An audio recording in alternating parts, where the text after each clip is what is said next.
Saudari dan saudara sekalian yang terkasih, situasi penderitaan seringkali akan membuat kita menjadi tawar hati.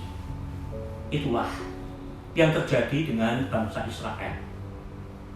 Maka Tuhan menyampaikan sabdanya melalui Nabi Yesaya dengan kalimat demikian.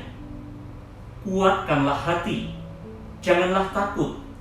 Lihatlah, Allahmu akan datang dengan pembalasan dan dengan ganjaran Allah. Ia sendiri datang menyelamatkan kamu. Itu janji penghiburan, janji keselamatan yang disampaikan Tuhan, yang akan terwujud dengan suatu peristiwa penyembuhan orang yang buta, orang yang tuli, orang yang lumpuh, dan orang yang bisu. Peristiwa itulah karya penyelamatan Allah itu yang menggugah kita untuk menyerukan sebagaimana Mazmur tanggapan. Betapa megah namamu Tuhan di seluruh bumi.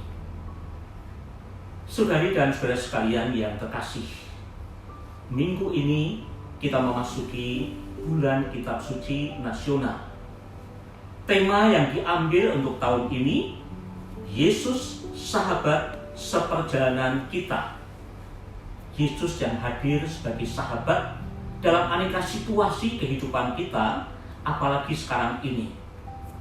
Sahabat bagi mereka yang putus asa, sahabat bagi mereka yang kehilangan, sahabat bagi mereka yang menderita, dan sahabat bagi mereka yang mau bertobat. Itu subtema yang akan kita dalami dalam minggu-minggu ini. Dan dari situ diharapkan menyikapi keadaan sekarang ini, kita menjadi orang-orang yang tetap tegar, tetap bersemangat. Kenapa? Karena janji Tuhan.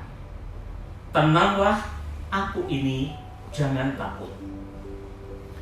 Dan kehadiran Tuhan Yesus itu dalam setiap peristiwa kehidupan kita, sebagaimana kita dengarkan dalam bacaan Injil, membawa makna yang betul-betul sangat dirasakan. Kita dengarkan bahwa kehadiran Tuhan Yesus itu memberikan penyembuhan bagi seorang yang tuli dan gagap, sehingga kemudian dia mampu untuk mendengar kembali, mampu untuk berbicara. Tidak aneh bahwa kemudian orang begitu takjub, begitu tercengang, sehingga mereka kemudian menyerukan, ia menjadikan segala-galanya baik. Yang tuli dijadikannya mendengar, yang bisu dijadikannya berkata-kata. Dan peristiwa itu kita ulangi kembali dalam bait pengantar Injil. Yesus memerintahkan Injil Kerajaan Allah dan melenyapkan segala penyakit dan kelemahan. Lalu apa yang harus kita lakukan dengan bacaan-bacaan yang kita dengarkan itu? Kita memang barangkali bukan orang yang tuli, bukan orang yang bisu, tapi jangan-jangan kita bisa digolongkan sebagai orang yang buta, orang yang tuli, orang yang bisu secara rohani. Kapan bisa dikatakan demikian? Kita menjadi orang yang buta secara rohani kalau kita tidak mampu atau tidak mau melihat penderitaan yang ada di sekitar kita. Kita menjadi orang yang tuli kalau kita tidak mau mendengar keluhan orang-orang yang diremehkan, orang-orang yang direndahkan. Kita pun juga menjadi orang yang bisu kalau kita tidak mau bersuara ketika kita melihat sikap dan perlakuan yang tidak semestinya yang diperlihatkan, yang diberikan kepada sesama yang ada di sekitar kita. Maka memang kita pun juga rupa-rupanya perlu memohon kepada Tuhan supaya kita pun juga disembuhkan. Dan dengan disembuhkan itu, kita berharap bisa menciptakan kehidupan baru. Kehidupan baru di mana di sana kita bisa saling menerima, saling menghargai sebagai seorang pribadi yang utuh. Dalam hal ini kita diingatkan oleh seorang santa, yakni Santa Maria Eprasia. Ia mengatakan, setiap pribadi jauh lebih berharga daripada seluruh dunia. Dan kita pun juga diingatkan melalui nasihat dari Rasul Yakobus. Saudara-saudaraku, sebagai orang yang beriman kepada Yesus Kristus, Tuhan kita yang mulia, janganlah iman itu kamu amalkan dengan memandang muka. Dengan kata lain, melalui dua tokoh ini, kita dipanggil sebagai pengikut Kristus, memandang dan menilai orang lain seperti Allah memandang dan menilai manusia.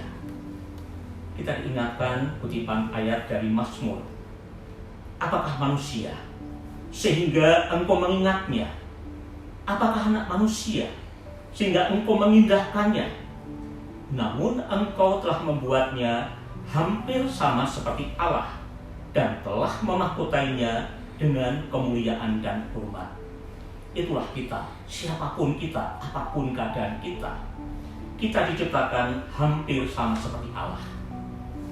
Maka semoga bulan kitab suci nasional yang kita masuki pada minggu ini menghantar kita, membuat kita pertama semakin mencintai kitab suci dengan rajin membaca firman Tuhan, meresapkan dalam hati dan menerapkannya dalam kehidupan kita sehari-hari.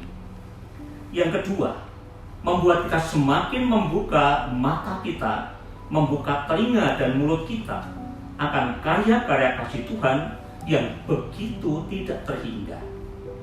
Dan yang terakhir, semoga bulan ini pun semakin mampu, semakin menghantar kita untuk melihat dan merasakan kehadiran Yesus sebagai seorang sahabat apapun kondisi dan keadaan kita.